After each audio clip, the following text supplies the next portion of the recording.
George Hughes' art first began appearing in the Saturday Evening Post in 1942.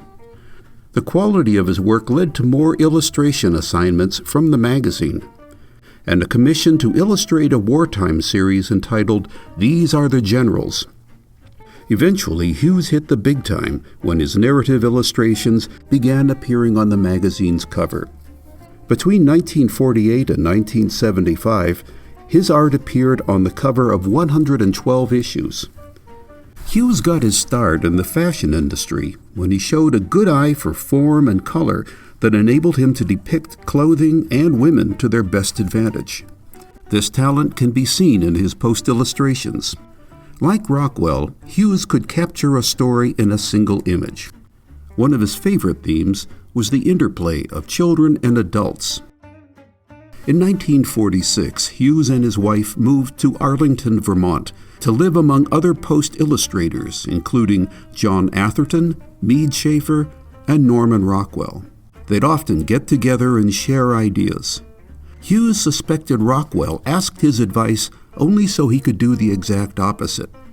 One evening, Rockwell said he'd become so frustrated with a cover painting, he'd opened his studio window and pitched it out into the snow. He described the cover, and Hughes agreed that it didn't sound like a good idea. Rockwell then rescued the painting and finished it. The result was his painting, Saying Grace. Apart from his artistic skill and humor, Hughes had a talent for capturing a world that was familiar to Post readers, leaving us today evocative images of middle-class suburban life in the mid-20th century. Even his first cover was filled with a sense of Americana.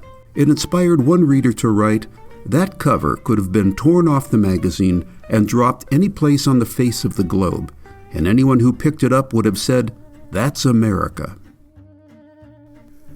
This video is brought to you by the Saturday Evening Post Digital Archives. Saturday Evening Post members can explore our 200-year-old archive for only $15 a year. Subscribe today.